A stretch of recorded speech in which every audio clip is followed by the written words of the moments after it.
Mohanlal sir நடித்த அருமையான ஒரு படம் 3.5 மாதம் முன்னாடி ரிலீஸ் ஆகிருக்கு. ஓடிடியில் ஹாட்ஸ்டாரில் இருக்கிறது. அதை பாருங்கள், பிரமாதமாக இருக்குது. படத்து பேர் தொடரும். பெரிய ஹிட்டு கேரளாவில். இப்போ தான் நம்ம பார்க்குறோம். ரிவ்யூ போடுறதே 2 மாதத்துக்கு முன்னாடி தான் ஆரம்பித்தோம். அதுக்கு முன்னாடி கோல்டு சம்மந்தப்பட்டதெல்லாம் டீட்டெயிலாக போட்டிருக்கோம். நீங்கள் பார்க்குறதுன்னா உள்ளே போய் பாருங்கள். விளம்பரம் தவிர அது தனியாக இருக்கும். இந்த மோகன்லால் சாரோடைய தொடரும் படத்தின் கதையை தான் இப்போ ரிவ்யூ பண்ண போகிறோம். மோகன்லால் சாரே ஒரு அழகான குடும்பம். அவருக்கு ஒரு பிரமாதமான ஒரு பழைய அம்பாசிடர் கார் வச்சுருக்காரு. அந்த காரில் ஸ்கூல் பசங்களையெல்லாம் ஏற்றிக்கிட்டு போய் ட்ராப் பண்ணிவிட்டு ட்ராப் பண்ணி அந்த குடும்பத்தை நடத்திக்கிட்டு அப்படியே போயிட்டுருக்காரு. இதுக்கிடையில் அந்த வண்டி ஒரு மெக்கானிக் செட்டுக்கு போகுது. அந்த மெக்கானிக் செட்டு பையன் மணின்றவன் ஏதோ கஞ்சா விற்கிறதான்னு சொல்லிவிட்டு ஒரு கேஸில் மாட்டிக்கிறான். அந்த நேரம் பார்த்து அந்த வண்டியை கொண்டாந்து அந்த மணி மூலமாக போலீஸ் ஸ்டேஷனில் நிறுத்திடுறாங்க. அந்த வண்டியில் இன்னொருத்தர் வண்டி யார், மோகன்லால் சார் வண்டியில் மணிங்கிற மெக்கானிக்கு கஞ்சா விற்க வியாபாரம் பண்ணி அவனுக்கு பிடிச்சோன்னே அந்த வண்டி பறிமுதல் பண்ணி கொண்டாந்துடுறாரு. அந்த வண்டிக்கு ஒரு ஃப்ளாஷ்பேக் இருக்குது. அது இவர் ஏற்கனவே ஒர்க் பண்ண ஒரு ஃபைட் மாஸ்டருடைய கிஃப்டாக கொடுத்த வண்டி. அந்த வண்டி யாருமே ஓட்ட விட மாட்டார். இவங்க பையனே ஓட்ட விட மாட்டார். அப்படி ஒரு வண்டி. அந்த வண்டியை அங்கே இருக்கும்போது அதை வாங்க போகும்போது இல்லை கஞ்சா கேஸில் மாட்டியிருக்குன்னு சொல்லிட்டு கொடுக்க மாட்டார் அந்த எஸ்ஐ. மறுபடியும் இதை இன்ஸ்பெக்டர்கிட்ட பேசுங்க, உங்களுக்கு கிடைக்கும்னு சொல்லி அங்கே ஒரு அதிகாரி சொல்லுவார். இன்ஸ்பெக்டர்கிட்ட பேசும்போது அவர் என்ன பண்ணுவார்னா, அவர் தான் பிரபல நடிகர் பிரகாஷ் வர்மான்னு ஒரு பிரமாதமான ஆக்டரு. ரொம்ப அருமையாக பேசி சாவியை வாங்கி கொடுங்கம்பார்.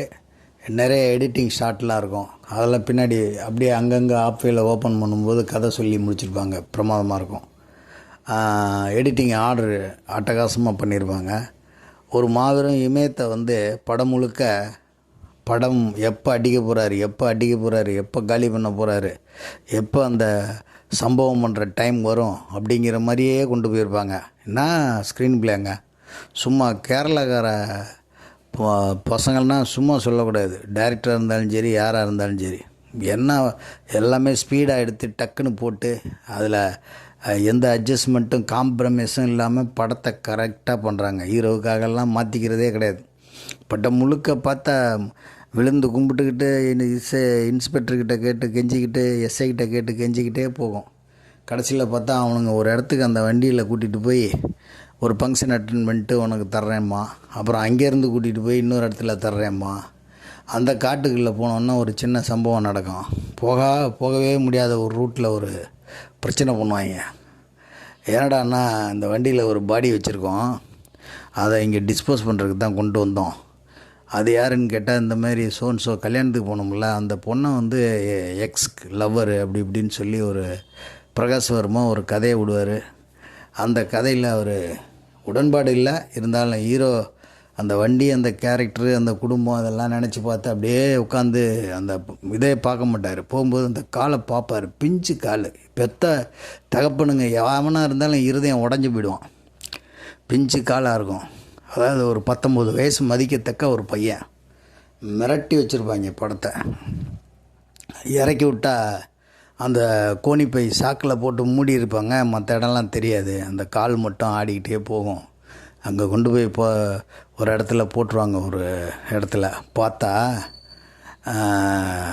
அப்படியே வேதனையோடு ஃபுல் நைட்டு வண்டியை ஓட்டிகிட்டு சேர்ந்துருவார் வீட்டுக்கு. நாய் கிடந்து ஒரு வீட்டில் ஒரு 2 நாய் வளர்ப்பாங்க. பின்னி எடுக்கும், மயனை கொன்னுட்டாங்க, நீ போய் அதை புதைச்சிட்டு வந்திருக்கேன்னு. இவருக்கு தெரியாது இவர் மயன்னு. ஏதோ ஒரு சம்பவம் வண்டி வாங்குறதுக்காக கேட்டால் அவன் 1000 பிரச்சனை பண்ணி அதுக்குள்ளே பணத்தையும் வச்சு கொண்டாந்து ஏற்றி இறக்கி பணத்தை ஸ்டேஷன்லேருந்து எடுத்துகிட்டு போகும்போது சொல்லியிருந்தான்னா இங்கேயே பிரச்சனை பண்ணியிருப்பார். ஒரு காடு மாதிரி பிளேஸில் வச்சு அது ஒரு சீக்ரெட்டை சொல்லும்போது அந்த மோகன்லால் கேரக்டர் ரொம்ப நடுங்கிடும். அடுத்த செகண்டு பார்த்திங்கன்னா அப்படியே 2 நாளாக உட்காந்து புலாய் தான் அடைவார். ஒரு வண்டியை திறக்கும்போது ஒரு பர்ஸ் இருக்கும். அந்த இடம் கொஞ்சம் லேகு. அதை உடனே பார்த்துருக்கலாம். ஏன்னா எந்த பணம், யாரோடைய பணத்தை புதைச்சான், மணியோட பணமானு, மணின்ற மெக்கானிக்கு கஞ்சா விற்கிறவனையும் தேடிகிட்டு இருந்தாங்கல்ல, அவன் பணத்தை எதுவும் புதைச்சிட்டாங்களான்னு கூட பார்க்கணும். அந்த பர்ஸை வந்து தட்டி விட்டுட்டு சோபனா டீ குடிக்க வருவாங்க. அந்த டீயை குடிக்கிறதுக்காக அதை லேட் பண்ணுவார். அந்த இடம் மட்டும் கொஞ்சம் லேகு.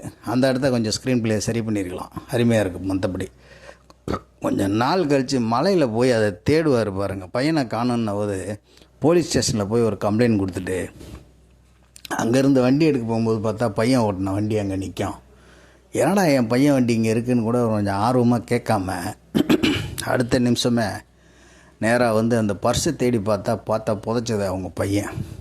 ஆனால் உயிரோடு இருக்கான்னு நம்பி அந்த எஸ்ஐயை தூக்கிட்டு போய் அடித்து எஸ்ஐ அசிஸ்டண்ட்டாக முதல்ல தலைமை காவலராக இருக்கிறவனை பின்னி எடுத்து அதுக்கப்புறம் அந்த நம்ம இவர் வருவார் பிரகாஷ் வர்மா, எல்லோரும் எண்டு வரைக்கும் சட்டம் ஒரு இருட்டறைங்கிற வேலை பூரா நடந்துக்கிட்டே இருக்கும். எப்படி தப்பிக்க போகிறாரு அப்படிங்கிற மாதிரியே போகும் கதை. இந்த குடும்பத்தை போட்டு டெரர் பண்ணுவாங்க. அந்த பையன் வந்து இந்த மாதிரி உங்கள் பொண்ணையே ரேப் பண்ணிட்டான், அதனால தான் நீங்கள் கொன்னுட்டீங்கன்னு சொல்லி அந்த பொண்ணை அவங்க அந்த சோபனா கேரக்டரை அட்டின்னு அடிப்பாங்க. அடுத்து பார்த்திங்கன்னா மோகன்லால் எங்கன்னு கேட்டு சித்திரவதை பண்ணுவாங்க. ஏன்னா அவர் ஒரு ஹெட் கான்ஸ்டபிளை கூப்பிட்டு போய் ஒரு சீக்ரெட்டான பிளேஸில் வச்சுருப்பாப்புல. அதுக்கப்புறம் பார்த்திங்கன்னா அப்படியே தொடரும். எண்டில் வந்து எல்லாம் இது பண்ணி உன் குடும்பம் வேணும்னா எங்கள் கண்ட்ரோலில் இருக்குது, நீ நேரடியாக உன் பையனுடைய பாடியாவது வாங்கி புதைக்கணுன்னா நீ கூட வாடா அப்படின்னோடனே சரண்டர் ஆயிடுவார்.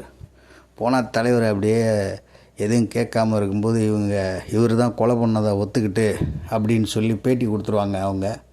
அப்புறம் இவருடைய ஆதி அந்தத்தை எடுத்துருவாங்க, எங்கேருந்து வந்தார், எப்படி வந்தார் என்னங்கிறது. அந்த ஆதி அந்தம் என்னென்னா ஃபைட் மாஸ்டராக இருப்பார். அவங்களுக்கு ஒரு குழந்தை இருக்கும். அந்த குழந்தை அந்த மாஸ்டர் இறந்த பிறகு கூட்டிகிட்டு வந்த வளர்த்த பையன்தான் அந்த பையன். பார்த்தா ரணகலமாக இருக்குங்க படம். அந்த பையன் செத்து போயிட்டாங்கிறது ஆடியன்ஸுக்கு இன்ட்ரெஸ்ட் விட்டு, ஆனால் அந்த கேரக்டர் இன்னும் உயிரோடு இருக்கான் அப்படின்னு நினச்சிக்கிட்டு கேட்கும்போது அந்த எஸ்ஐ அவனை கொன்ன விதத்தை வர்ணிப்பான் பாருங்கள். வர்ணிக்கிற வர்ணிப்பிலே ஆடியன்ஸ் அவனை அடிட்டாங்கிற மாதிரி இருக்கும். ஆனால் அடிக்க மாட்டாப்புல. அப்படியே வெயிட் பண்ணி கேட்டுட்டு அதுக்கப்புறம் ஆரம்பிக்கும் பாருங்கள். கடைசி ஒரு 15-20 நிமிஷம் பொழந்து கட்டிட்டு லாஸ்ட்டில் ஜெயிலுக்கு போயிடுவாப்புல. பிரமாதமான ஸ்கிரிப்டு. இப்போ தான் நம்ம வர்ணனை பண்ணுறோம், ரிவ்யூ பண்ணுறோம். அதனால் பாருங்கள், சப்ஸ்கிரைப் பண்ணுங்கள், மேலும் பல பேருக்கு ஷேர் பண்ணுங்கள். அப்போ தான் உங்களுக்கு மேலும் மேலும் நல்ல படங்கள்லாம் சொல்லப்படும். நன்றி, வணக்கம். எங்கள் சேனலை சப்போர்ட் பண்ணுங்கள். நன்றி.